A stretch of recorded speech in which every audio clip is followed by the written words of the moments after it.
अस्सलाम वालेकुम क्लास। कल हमने मल्टीप्लायर इफेक्ट देखा। हमने देखा कि ऑटोनोमस इन्वेस्टमेंट के चेंज आने से आपका मल्टीपल नेशनल इनकम में चेंज आता है मल्टीपल टाइम्स, ठीक है। उसकी एक्सप्लेनेशन हमने एग्रीगेट डिमांड और एग्रीगेट सप्लाई के थ्रू देखी, जहाँ पे हमने कंजप्शन प्लस इन्वेस्टमेंट और कंजप्शन प्लस सेविंग के रिलेशन से एग्रीगेट डिमांड और एग्रीगेट सप्लाई को देखा, और फिर देखा कि नेशनल इनकम हमारी कैसे मल्टीपल टाइम्स इंक्रीज़ हो रही है आपकी इन्वेस्टमेंट के इंक्रीज़ होने से, ठीक है। दूसरा मेथड जो हमने केन्स का देखा था इक्विलिब्रियम का, एक हमने एग्रीगेट डिमांड और एग्रीगेट सेविंग का एग्रीगेट सप्लाई का देखा था, और एक हमने इन्वेस्टमेंट और सेविंग का रिलेशनशिप देखा था, ठीक है। तो अब उस इन्वेस्टमेंट और सेविंग के रिलेशन के थ्रू मल्टीप्लायर इफेक्ट को बताया हुआ है उन्होंने। जस्ट आप ये जो हमारे पास ग्राफ था ऑटोनोमस इन्वेस्टमेंट गेन्स हमेशा ऑटोनोमस इन्वेस्टमेंट को लेके चलता है, ठीक है। तो हमारे पास जो ग्राफ था ऑटोनोमस इन्वेस्टमेंट का वो हॉरिजॉन्टल है, हमने किया था, और जहाँ पे हमारी सेविंग इंटरसेक्ट कर रही थी वहाँ पे हमने कह दिया था इक्विलिब्रियम पॉइंट। तो ये E1 जो है हमारे पास इक्विलिब्रियम पॉइंट है, और यहाँ पे हमारी नेशनल इनकम 100 है, ठीक है। अब सपोज कि आपकी ऑटोनोमस इन्वेस्टमेंट इंक्रीज हो गई है, तो आपका ये हो जाएगा ये दिस। तो जब ये होगा तो न्यू इक्विलिब्रियम पॉइंट कहाँ पे आ जाएगा, जहाँ पे आपके सेविंग और टैक्स जो हैं वो इंटरसेक्ट कर रहे हैं न्यू वाले हॉरिजॉन्टल लाइन को या कर्व को या स्लोप को, ठीक है। तो आपकी नेशनल इनकम 100 से 500 बढ़ जाएगी आपकी 100 ऑटोनोमस इन्वेस्टमेंट इंक्रीज़ करने से, ठीक है। ये दूसरी का मेथड था जो उन्होंने बताया कि ऑटोनोमस इन्वेस्टमेंट के इंक्रीज़ होने से आपकी नेशनल इनकम कैसे इंक्रीज़ हो सकती है, ठीक है। मैथमेटिकली इसका आप करोगे। अब इसके अजम्पशंस देख लेते हैं मल्टीप्लायर थ्योरी की। अजम्पशंस जो हैं वो आपकी जो पुरानी बुक है जो हमें शायद की है, ठीक है, उसके अंदर नहीं होंगी, ये आपको इस वाली बुक में ही मिलेगी। आप चाहे तो नोट डाउन कर लो या फिर इसका जो है ये PDF जो है वो सेव कर लो, ठीक है। अजम्पशन क्या थी कि इन्वेस्टमेंट इज़ ऑटोनोमस, जो कि हमने देखा कि हमेशा ऑटोनोमस इन्वेस्टमेंट की ही बात हुई है, यानी कि जो लेवल ऑफ इनकम के चेंज होने से चेंज नहीं होती, ठीक है। मार्जिन प्रोपेंसिटी टू कंज्यूम जो है वो आपकी सेम रहेगी, मींस आपकी कंजप्शन जो है वो सेम रहेगी, आपके इनकम के चेंज होने से नहीं चेंज होंगी। There is no lag between income and consumption. Lag means कि आपकी इनकम या कंजप्शन जो है प्रीवियस पीरियड पे डिपेंड नहीं करेगी, ठीक है। और उन्होंने कहा है कि there is no leakages in the form of taxes और स्पेंडिंग ऑन इम्पोर्ट्स, मींस के लोग जो हैं वो टैक्सेस या इंपोर्ट्स पे स्पेंड नहीं करेंगे, ठीक है। तो क्रिटिसिज्म देख लेते हैं इसका। Ignoring the induce investment, Keynes हमेशा ऑटोनोमस इन्वेस्टमेंट की बात कर रहा है, उसने इंड्यूस इन्वेस्टमेंट को इग्नोर किया अपने मल्टीप्लायर इफेक्ट में, जबकि रियल लाइफ में ऐसा नहीं होता।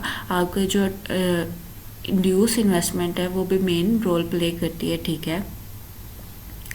जहाँ आपके ऑटोनोमस इन्वेस्टमेंट चेंज होने से इनकम लेवल चेंज हो रहा है, ठीक है, वहाँ आपके इंड्यूस इन्वेस्टमेंट भी जब चेंज होती है, ठीक है, तो उससे भी इनकम लेवल पे फ़र्क पड़ता है, जो कि आपके केन्स ने नहीं बताया, ठीक है। और उसको जो है प्रोफेसर स्मल्सन ने अपनी जो कॉन्सेप्ट था उसका सुपर मल्टीप्लायर, उसमें उसने बताया कि effect of change in autonomous investment और national income the present of induce investment, यानी कि इंड्यूस इन्वेस्टमेंट की प्रेजेंस में उसने ऑटोनोमस इन्वेस्टमेंट जब चेंज होती है तो नेशनल इनकम पे इफेक्ट बताया हुआ है उसमें। सेकेंडली लैग्स एंड पीरियड्स, हमने अजम्पशन भी देखी कि लैग्स एंड जो पीरियड्स हैं कंजप्शन और इनकम के वो इंक्लूड नहीं होंगे केन्स की थ्योरी के अकॉर्डिंग, लेकिन ये ऐसा ट्रू नहीं होता, ठीक है। बहुत सारे लैग्स जो है इन्वॉल्व होते हैं आपकी कंजप्शन में, प्रोडक्शन में, आपकी जो है इनकम में, क्योंकि बहुत सारे लोग जो हैं कंजप्शन प्रीवियस पीरियड को देख के कंज्यूम कर रहे होते हैं, या प्रोडक्शन जो है आप प्रीवियस पीरियड को जेन में रखते हुए प्रोडक्शन करते हो कि आप इतनी लास्ट टाइम इतनी प्रोडक्शन की थी तो अब इतनी करनी चाहिए, ठीक है। या कंजप्शन आप देखते हो कि लास्ट प्रीवियस पीरियड में आपने इतनी की थी तो अब इतनी करनी चाहिए, ठीक है। क्योंकि लोग जो है वो अपनी इनकम जो है एकदम ही जो है स्पेंड नहीं करना चाहेंगे, ठीक है, वो एक सर्टन इंटरवल के बाद जो है वो उसको स्पेंड करना चाहेंगे, और वो भी देखेंगे कि प्रीवियस पीरियड में क्या था या फ्यूचर में क्या होगा, ठीक है। तो इस वजह से जो केन्स ने कहा है लैग एंड पीरियड जो है वो इन्वॉल्व नहीं होते, जबकि ऐसा नहीं होता, ठीक है। लोग जो है वो गुड्स जो है प्रोड्यूस करते हैं लैग्स को देखते हुए, ठीक है। Because of this reason economy is present lag function multiplier, ठीक है। मीन्स के केन्स के फंक्शन के बाद सुपर मल्टीप्लायर भी आया और लैग्ड फंक्शन मल्टीप्लायर भी आया, जिसमें उन्होंने लैग्ड इन्वॉल्व कर दिए। चेंजेस इन इनकम डिस्ट्रीब्यूशन, हम जो है हमने अजम्पशन पड़ी है कि एमपीसी जो है वो आपकी चेंज नहीं होगी, लेकिन ऐसा नहीं होता। आपकी डिस्ट्रीब्यूशन ऑफ इनकम जो है वो चेंज होती है, आपके एमपीसी में भी चेंज हो जाए आपकी लोकेशन की वजह से, आपकी एज की वजह से, आपके जेंडर की वजह से, क्योंकि हर एक की जो विशेज़ होती हैं वो डिफरेंट होती हैं, हर एक की जो यूटिलिटी क्राइटेरिया होता है वो डिफरेंट होता है, ठीक है। तो हर एक का मोटिव डिफरेंट होता है, तो उस वजह से जो है आपकी एमपीसी जो है वो चेंज हो सकती है, ठीक है। और एमपीसी जो है वो आपकी इन्वेस्टमेंट को अफेक्ट करेगी और उससे क्या होगा कि आपकी नेशनल इनकम डिफरेंट वे में अफेक्ट हो सकती है। और दूसरा उन्होंने कहा है कि टेक्नोलॉजी के चेंज आने से या आपकी एम्प्लॉयमेंट में चेंज आने से, ठीक है, उसकी वजह से भी आपकी डिस्ट्रीब्यूशन ऑफ इनकम अफेक्ट हो सकती है। लीकेजेस फ्रॉम इनकम स्ट्रीम, अब जो अगर रिसेंट देखा जाए तो कहीं पे भी 2 सेक्टर इकोनॉमी नहीं है, ठीक है, 3 और ना ही क्लोज इकोनॉमी है, हमेशा आपकी 4 सेक्टर इकोनॉमी जो है अब इंक्लूड है इकोनॉमी, ठीक है। आपके 4 सेक्टर्स इन्वॉल्व होते हैं, उसमें आपकी लीकेजेस भी होती हैं, आप सेविंग्स भी करते हो, ठीक है, और उसमें आपके लीकेजेस इन द सेंस कि आप टैक्सेस भी पे करते हो, आप इम्पोर्ट्स भी करते हो, ठीक है, with the passage of time.